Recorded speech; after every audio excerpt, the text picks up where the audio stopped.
অনেকদিন আগেকার কথা। কলকাতায় তখন ঘোড়ার ট্রাম চলে। সে সময় মশলা পোস্তায় গঙ্গাধর কুণ্ডুর ছোটখাটো একখানা মশলার দোকান ছিল। গঙ্গাধরের দেশ হুগলি জেলা চাঁপাডাঙ্গার কাছে। অনেক দিনের দোকান। যে সময়ের কথা বলছি, গঙ্গাধরের বয়স তখন 50-এর ওপর। কিন্তু শরীরটা তার ভালো যাচ্ছে না। নানা রকম অসুখে ভুগত প্রায়ই। তার উপর ব্যবসায় কিছু লোকসান দিয়ে লোকটা একেবারে মুষড়ে পড়েছিল। দোকান ঘরের ভাড়া 2 মাসের বাকি, মহাজনদের দেনা ঘাড়ে। দুপুরবেলা দোকানে বসে থেলোহুকো হাতে নিয়ে নিজের অদৃষ্টের কথা ভাবছিল সে। আজ আবার সন্ধ্যার সময় গোমস্তা ভাড়া নিতে আসবে। ভাড়া দিতে হবে বলে রীতিমতো শাসিয়ে গিয়েছে তাকে। কি বলা যায়? এক পুরনো পরিচিত মহাজনের কথা তার মনে পড়ে গেল। তার নাম খোদাদাত খাঁ। পেশোয়ারি মুসলমান, মেটেবুরুজে থাকে। আগে গঙ্গাধরের লেনদেন ছিল তার সঙ্গে। কয়েকবার টাকা নিয়েছে, শোধও করেছে। কিন্তু সুদের হার বড় বেশি বলে ইদানিং বছর কয়েক গঙ্গাধর সেদিকে যায়নি। ভেবে চিনতে সে মেটেবুরুজেই রওনা হলো।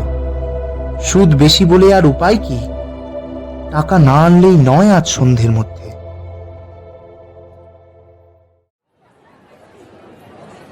মেটেবুরুজে গিয়ে খোদাদাত খায়ের নতুন বাসা খুঁজে বার করতে, টাকা নিতে, গল্পগুজব করতে একটু দেরি হয়ে গেল।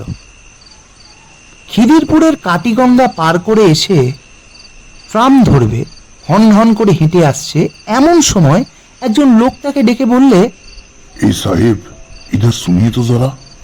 সন্ধে হয়ে গেছে। যেখান থেকে লোকটা তাকে ডাকলে সেখানে কতগুলো গাছপালায় বেশ একটু অন্ধকার। স্থানটা নির্জন। তার উপর আবার তার সঙ্গে রয়েছে টাকা। গঙ্গাধরের মনে একটু সন্দেহ যে না হলো এমন নয়, কিন্তু উপায় কি? লোকটা এগিয়ে এলো। ওই গাছগুলোর তলায় সে যেন তারই অপেক্ষায় এতক্ষণ দাঁড়িয়েছিল। লোকটা খুব লম্বা, মাথায় ঝাঁকড়া ঝাঁকড়া চুল ঘাড়ের উপর পড়েছে। মুখটা ভালো করে দেখা যাচ্ছে না। পরনে ঢিলে ইজের ও আলখাল্লা। সে কাছে এসে সুর নিচু করে হিন্দিতে ও ভাঙা বাংলা মিশিয়ে বললে, বাবু, সস্তায় মাল কিনবেন?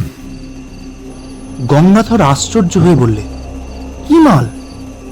লোকটা চারিদিকে চেয়ে বললে, এখানে কথা বলা হবে না বাবু, পুলিশ ঘুরছে, আমার সঙ্গে আসুন। ঝুপসি গাছের তলায় এক জায়গায় অন্ধকার খুব ঘন। সেখানে গিয়ে লোকটা বললে, বাবু, জিনিসটা কোকেন, খুব সস্তায় পাবেন, ডিউটি ছুট মাল লুকিয়ে দেব। গঙ্গাধর চমকে উঠল। সে কখনোই ব্যবসা করেনি। ডিউটি ছুট কোকেন? কি সর্বনেশে জিনিস! ভালো লোকের পাল্লায় পড়েছে। না না না, সে কিনবে না। লোকটা সম্ভবত পাঞ্জাবি মুসলমান, বাংলা বলতে পারে, তবে একটু বাঁকা। অনুনয়ের সুরে বললে, বাবু, আপনি নিন, আপনার ভালো হবে, সিকি করিতে দেব। আমার মুশকিল হয়েছে, আমি মাল বিক্রি করার লোক খুঁজে পাচ্ছি না। ঘুরে ঘুরে বেড়াচ্ছি কত জায়গায়, আবার সব জায়গায় তো যেতে পারি না। পুলিশের ভয় তো আছে। কেউ কথা কইছে না আমার সাথে, সেই হয়েছে আমার আরো মুশকিল। হঠাৎ শহরে এত পুলিশের ভয় যে কেন হলো বাবু, তা বুঝিনি। আগে যারা এই ব্যবসা করতে তাদের কাছে যাচ্ছি, তারা আমার দিকে চেয়েও দেখছে না। আপনি গড়রাজি হবেন না বাবু, মাল দেখুন, পরে দামদস্তু হবে। লোকটার গলার সুরে একটা কি শক্তি ছিল। গঙ্গাধরের মন খানিকটা ভিজল। কোকেনের ব্যবসাতে মানুষ রাতারাতি বড় মানুষ হয়েছে বটে। বিনা সাহসে বিপদ এড়িয়ে চলে বেড়ালে কি লক্ষ্মী লাভ হয়? দেখাই যাক না। হঠাৎ গঙ্গাধর চেয়ে দেখলে যে লোকটা নেই সেখানে। এই তো দাঁড়িয়েছিল, কোথায় গেল আবার? পাছে কেউ শোনে, এই ভয়ে বেশি জোরে ডাকতেও সাহস পেল না সে। চাপা গলায় বাঙালি হিন্দিতে ডাকলে, কোথায় গিয়া? ও খাঁ সাহেব। এদিক ওদিক চাওয়ার পর সামনে চাইতেই দীর্ঘাকৃতি আলখাল্লাধারী খাঁ সাহেবকে দাঁড়িয়ে থাকতে দেখা গেল। গঙ্গাধর বললে, জলদি চলো, রাত হো গেয়া, অনেক দূর জানা হোগা। দুজনে কাটিগঙ্গার ধারে ধারে অনেক দূরে গেল। যে সময়ের কথা বলছি তখন ওদিকে অত লোকজন ছিল না। মাঝে মাঝে জোয়ার নেমে যাওয়াতে বড় বড় ভর ও নৌকা ডাঙার কাদার উপর পড়ে আছে। দু একটা করাতের কারখানা, তাও দূরে দূরে। জলের ধারে নোনা চাঁদা কাটার বন। পিছনে অনেক দূরে খিদিরপুর বাজারের আলো দেখা যাচ্ছে। পথে যেতে যেতে খাঁ সাহেব একটা অদ্ভুত প্রশ্ন করলে। গঙ্গাধরের দিকে চেয়ে বললে, আমায় দেখতে পাচ্ছেন তো? কেন পাবো না? এমন বয়স এখনো হয়নি যে এই সন্ধ্যায় চোখে ঠাও হবে না। এইবার গঙ্গাধর জিজ্ঞেস করলে, তোমার বাড়ি কোথায় খাঁ সাহেব? লোকটা চকিতে পিছন ফিরে সন্দিগ্ধ দৃষ্টিতে চেয়ে বললে, কেন, সে তোমার কি দরকার? পুলিশে ধরিয়ে দেবে? যদি তা ভেবে থাকো জেনে রেখো, ভালো হবে না। মাল দেব, টাকা দেবে, মাল নিয়ে চলে যাবে। আমার বাসার খোঁজে তোমার কি কাজ? লোকটার চোখের চাউনি কি অদ্ভুত। গঙ্গাধর অস্বস্তি বোধ করল। মুখ ভালো করে দেখা যাচ্ছে না, কিন্তু ওর ওই দুই চোখে যেন ইস্পাতের ছুরি ঝলসে উঠল। না, তার সঙ্গে টাকা রয়েছে। এই অবস্থায় একজন সম্পূর্ণ অপরিচিত অজ্ঞাত লোকের সঙ্গে একা এ সন্ধেবেলাতে সে এত দূর এসে পড়েছে। লোভে মানুষের জ্ঞান থাকে না, তার ভেবে দেখা উচিত ছিল। কিন্তু যখন এসেছে তখন আর ছাড়া নেই। বিশেষত সে যে ভয় পেয়েছে এটা না দেখানোই ভালো। দেখালে বিপদের সম্ভাবনা বাড়বে বই কমবে না। ছুরি বার করে বসলে তখন আর উপায় থাকবে না তার। অনেক দূরে গিয়ে মাঠের মধ্যে একটা গুদাম ঘর। একটা গাছের গুড়ি পড়ে আছে গুদাম ঘরের দরজা থেকে একটু দূরে। তার ওপর গঙ্গাধরকে বসতে বলে লোকটি কোথায় চলে গেল। গঙ্গাধর বসে চারিধারে চেয়ে দেখলে গুদাম ঘরের আশপাশে সর্বত্র আগাছার অনুচ্চ জঙ্গল। নিকটে কোথাও লোকজনের সারা শব্দ নেই। অন্ধকার হলেও মাঠের মধ্যে বলে অন্ধকার তত ঘন নয়। সেই পাতলা অন্ধকারে চেয়ে দেখে গঙ্গাধরের মনে হলো গুদাম ঘরটা পুরনো এবং যেন অনেক কাল অব্যবহৃত হয়ে পড়ে আছে। বাঁশের বেড়া খসে পড়েছে, জায়গায় জায়গায় চালের খোলা উড়ে গিয়েছে মাঝে মাঝে। সামনের দোরটা মাঝে মাঝে উই ধরা, ভেঙে পড়তে চাইছে যেন। গঙ্গাধরের কেমন একটা ভয় হলো। কেন সে এখানে এলো এ সন্ধ্যায়? এই রকম জায়গায় একা মানুষ আসে, বিশেষ করে এতগুলো টাকা সঙ্গে করে? সে আসতো না কখনোই। সে কলকাতায় আজ নতুন নয়। তার উপরে ঝুনো ব্যবসাদার, বাংলাদেশ থেকে নতুন আসেনি সে। কিন্তু ওই লোকটার কথার সুরে কি একটা জাদু আছে। গঙ্গাধরকে যেন টেনে এনেছে সে। গঙ্গাধরের যেন কোনো সাধ্যই ছিল না তা উপেক্ষা করার। একথা এখন তার মনে হলো।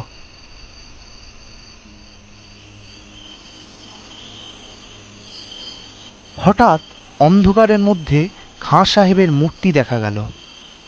লোকটার যাওয়া আসা এমন নিস্তব্ধ, এমন অদ্ভুত ধরনের, যেন মনে হয় অন্ধকারে ওর চেহারা মিলিয়ে গিয়েছিল, আবার ফুটে বেরোলো। কোথাও যে চলে গিয়েছিল এমন মনেই হয় না। পাকা আর ঝুনো খেলোয়াড় আর কি। খাঁ সাহেব দৌড় খুলে ঘরে ঢুকে গেল। গঙ্গাধরকেও যখন পিছনে পিছনে আসতে বলল, তখন ভয়ে গঙ্গাধরের হাত পা ঝিমঝিম করছে, বুক ঢিপ ঢিপ করছে। এই অন্ধকারে গুদাম ঘরের মধ্যে নিয়ে গিয়েই মনে হয় লোকটা গঙ্গাধরের টুটি চিপে ধরবে, কিংবা ছুরি বুকে বসাবে। সেই পণ্ডিতেই হয়তো তাকে এতদূর সে ভুলিয়ে এনেছে। লোকটা নিশ্চয়ই জানতো গঙ্গাধরের কাছে টাকা আছে। কে জানে খোদাদাত খাঁয়ের লোক কিনা। গঙ্গাধরের কপালে বিন্দু বিন্দু ঘাম দেখা গেল। একবার সে ভাবলে দৌড়ে পালাবে, কিন্তু সে বুড়ো মানুষ, পাঞ্জাবি মুসলমানের সঙ্গে দৌড়ের পাল্লায় সে কি পেরে উঠবে? কলের পুতুলের মতন গঙ্গাধর গুদামের মধ্যে ঢুকল। আশ্চর্য, গুদামের ওদিকের দেওয়ালটা যে একেবারে ভাঙা। গুদামের সর্বত্র দেখা যাচ্ছে সেই অস্পষ্ট অন্ধকারে। এক জায়গায় দুটো খালি ইটে ছাড়া কোথাও কিচ্ছু নেই। মাকড়সার জাল সর্বত্র। অন্ধকার দেখা যায় না বটে, নাকে মুখে লাগে। একটা কিরকম ভ্যাপসা গন্ধ গুদামের মধ্যে। মেঝেটা স্যাঁতসেঁতে। কতকাল এর মধ্যে যেন মানুষ ঢোকেনি। এদিকে আবার খাঁ সাহেব কোথায় গেল? লোকটা থেকে থেকে যায় কোথায়? অল্পক্ষণ, মিনিট দুই হবে, কেউ কোথাও নেই, শুধু গঙ্গাধর একা। আবার সেই ভয়টা হলো। কেমন এক ধরনের ভয়, যেন বুকের রক্ত হিম হয়ে যাচ্ছে। এই বা কিরকম ভয়! আর গুদাম ঘরটার মধ্যে কনকনে ঠান্ডা হাওয়ার মতন যেন একটা স্রোত বইছে মাঝে মাঝে। মিনিট দুই পরেই খাঁ সাহেব এই তো আধো অন্ধকারের মধ্যে সামনেই দাঁড়িয়ে। হঠাৎ একটা অদ্ভুত কথা বলল খাঁ সাহেব। বললে, তুমি কানে কালা নাকি? এতক্ষণ কথা বলছি শুনতে পাচ্ছ না? কথার উত্তর দিচ্ছ না কেন? ওপেন যে জায়গায় আছে বললাম তা দেখতে পেয়েছো? শাবলের চার দিয়ে তুলতে বললাম পিপে দুটো, হা করে সঙের মতন দাঁড়িয়ে আছো কেন? বারে, এত কথা কখন বলেছে লোকটা? পাগল নাকি? গঙ্গাধর কেমন ভ্যাবা চাকা হয়ে গেল। অবাক দৃষ্টিতে তার দিকে চেয়ে সে বলল, কখন তুমি দেখালে কোকেনের জায়গা? কই, কোথায় সাবল? কথা বলতে বলতে গঙ্গাধর সম্মুখস্থ খাঁ সাহেবের মুখের দিকে চাইলে সঙ্গে সঙ্গে তার মনে হলো তার বিভ্রান্ত, বিমূঢ়, আতঙ্কাকুল দৃষ্টির সামনে খাঁ সাহেবের মুখ, গলা, বুক, হাত, পা, সারা দেহটা যেন চুর চুর হয়ে গুড়িয়ে গুড়িয়ে পড়ছে। সব যেন ভেঙে ভেঙে বাতাসে উড়ে উড়ে যাচ্ছে। খাঁ সাহেব প্রাণপণে, ভীষণ মনের জোরে তার দেহের চূর্ণমান অণুগুলি যথাস্থানে ধরে রাখবার জন্য চেষ্টা করছে, কিন্তু পেরে উঠছে না। তার চোখের সেই বিজিত হতাশ দৃষ্টি গঙ্গাধরের হৃদয় স্পর্শ করল। দেখতে দেখতে অত বড় দীর্ঘাকৃত দেহের আর কিচ্ছু অবশিষ্ট রইল না। সব ভেঙে গেল, গুড়িয়ে গেল, পুড়ে গেল। 1, 2, 3, 4। আর কোথায় খাঁ সাহেব? চারিপাশের অন্ধকারের মধ্যে সে মিলিয়ে গিয়েছে। একটা ঠান্ডা কনকনে বাতাসের ঝাপটা এলো কোথা থেকে। সঙ্গে সঙ্গে গঙ্গাধর চিৎকার করে গুদামের স্যাঁতসেঁতে মেঝের মধ্যে মূর্ছিত হয়ে পড়ে গেল।